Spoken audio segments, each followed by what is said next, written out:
বন্ধুরা, আজকের পর্বে অনুরাগ ছোঁয়ায় দারুণ এক মুহূর্ত সামনে এসেছে। চৌধুরী বাড়িতে হাজির হলেন অতুলবাবু আর সবার সামনে ঘোষণা দিলেন যে সুদীপা তার নিজের মেয়ে। সত্যি বলতে কি, এই দৃশ্যটা দেখে আমার গায়ে কাঁটা দিয়ে উঠল।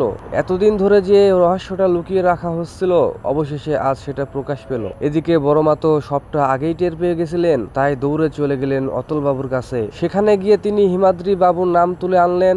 বন্ধুরা, সেই নামটা শোনার পর অতুলবাবুর চোখের চেহারা পাল্টে গেল। আমি তো অবাক হয়ে ভাবলাম, এবার বুঝি বড় ঝড় আসছে। ঠিক তখনই অতুলবাবু মনে মনে বড় একটা সিদ্ধান্ত নিলেন। তিনি ভাবলেন, আর চুপ করে থাকলে হবে না, এখন সময় এসেছে সত্যিটা সবার সামনে বলার। আর সবচেয়ে বড় কথা, হিমাদ্রি বাবুর পরে সুদীপার দায়িত্ব নেয়ার ভার এখন তারই উপর। এই দৃশ্য দেখে আমার মনে হলো অবশেষে ন্যায়ের জয় হতে যাচ্ছে। এরপর দেখা গেল পরমা এসে একেবারে অন্য প্রসঙ্গ তুলল। সে জানালো সুদীপার কাছে একটা লকেট আছে।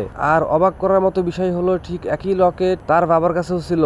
এই লকেটের কথা শোনার পর অতুলবাবু মুখ একেবারে গম্ভীর হয়ে গেল। বুঝাই যাচ্ছিল ভেতরে ভেতরে ভয় আর দুশ্চিন্তা বাড়ছে। পরমা আবার সতর্ক করলো যে এই লকেটের সত্যি প্রকাশ হলে চৌধুরী বাড়িতে বড় রকমের ঝামেলা বাঁধতে পারে। কারণ সুদীপা গ্রামের মেয়ে আর তার বাবা মা কেউই জীবিত নেই। বন্ধুরা, এটা শুনে সত্যি রেগে আগুন হয়ে গেলেন অতুলবাবু। আমি তো মনে মনে ভাবলাম, এবার তিনি নিশ্চয়ই বড় কিছু করতে চলেছেন।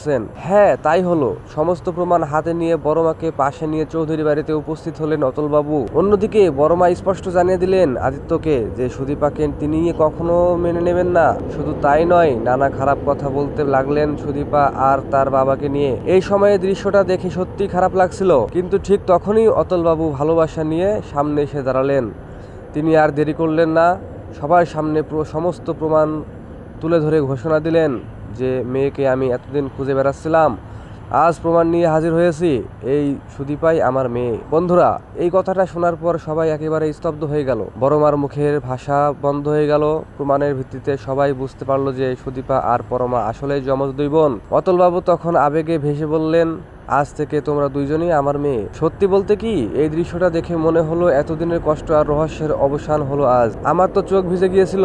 তোমাদেরও কি এমন মনে হলো না? তো বন্ধুরা, তোমরা কি খুশি যে অবশেষে অতুলবাবু সুদীপাকে নিজের মেয়ে হিসেবে স্বীকৃতি দিলেন? অবশ্যই কমেন্টে তোমাদের মতামত জানাবে।